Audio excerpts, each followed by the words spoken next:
Hi everyone, welcome back to the Sedona International Film Festival number 27. I'm Tonya June Moore coming to you live from the Sedona Performing Arts Center.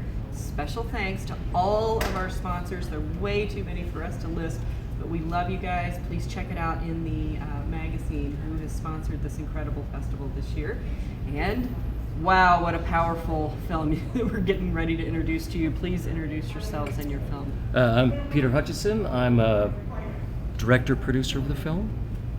I'm Sabean. I'm co-director, producer, editor. Of the man card. Correct. We're going to revoke a few men cards. A few man cards. We do have a trailer for this one. Get ready. Hold on to your seats. Here we go.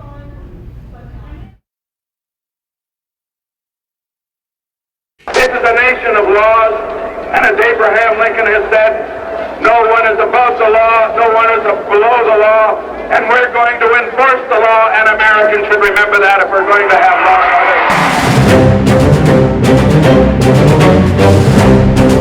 order. I am sick and tired of the argument about whether some effort to enforce law and order is going to escalate anything at all. Plain truth of the matter is this has to stop, and it has to stop like the day before yesterday.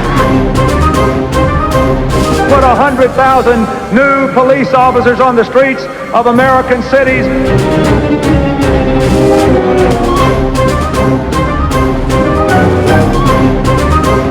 Anything that is actually masculine anymore is now a stick to be beaten. Real men do not suck at the teat of big government.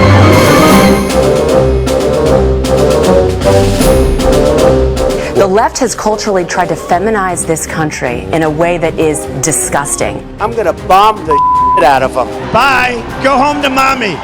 Go home to mommy. And you see blue-collar voters, men. This is like their last vestige, their last hope is Donald Trump to get their masculinity back. The crime and violence that today afflicts our nation will soon come to an end. We will be a country of law and order.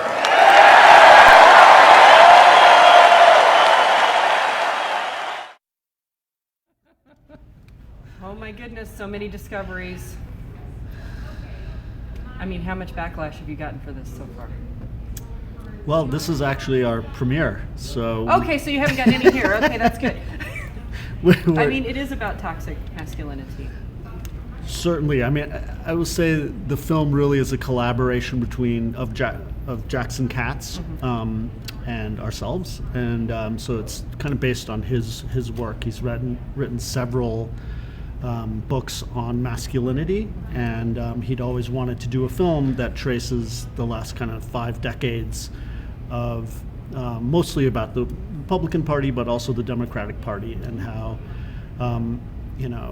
white male identity has become a real hot button way to get people voting for them, and so that's what we're really doing. It's a 50-year history lesson, and also to show that the last administration, Donald Trump, that just didn't come out of nowhere, that there's a real legacy of that, and that he in fact was very much drawing on slogans and ways of being a politician that had been modeled previously. So. Everything that came before him. What did you learn from this? What did I learn from this? Well, there's always a lot to learn when you do this kind of like rich, deep, historical, archival dig. And I think, there is a 50-year, 5-decade legacy of Republican strategy that has gradually pushed the party further to the right, and also has found a way to really sort of leverage white male grievance and attract more white men to the Republican Party. And I think what I learned most is just how much of a consistent thread there is of this strategy from Nixon to present. I mean, it's easy to pick out like the clear examples, like Nixon's a clear example.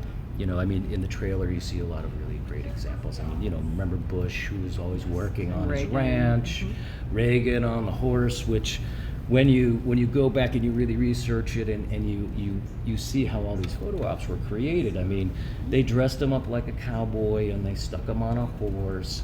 And in some of the archival cutaways, it's really, really fun because you'll see Nancy like Nancy Reagan being like, "Be careful, Ronnie, be careful, like, do we really need him on the horse?" You know, stuff like that. And so it's myth making, and they've done a really effective job of it. And for me, it's fascinating. I mean, this isn't so much an indictment of the Republican Party. It's actually, in a weird way, it's a celebration of how effectively their strategy has worked, right?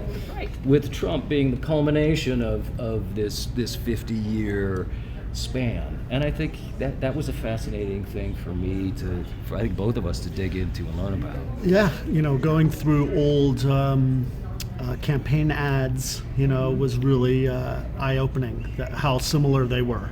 Obviously they're edited in a modern style, but the message was very much the same, like cultivating fear and such. So yeah, fear of law and order, issues around law and order, issues around fear of new immigrants coming into the country, and you can pick it decade by decade, whether it's Muslims, whether it's people from south of the border, it's whomever.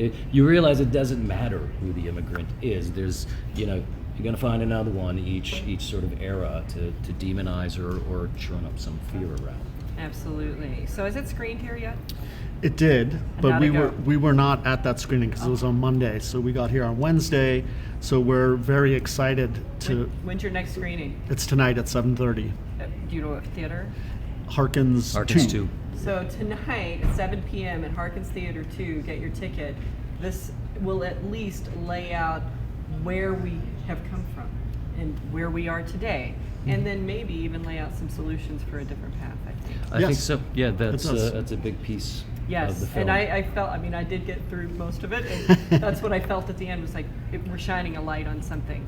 And now we got to see the end. The end is the hopeful, I solution-oriented part. Exactly. Thank you guys for being here. And thank you for having us. Bringing this to us. Congratulations on being in the Sedona International Film Festival. Oh, it's a pleasure. It's a great festival. We're so excited to be here. Yeah, we call it the Filmmakers Festival for a reason. I can see that. Thank you. We will be right back in the seat with another set of filmmakers, and I will see you soon.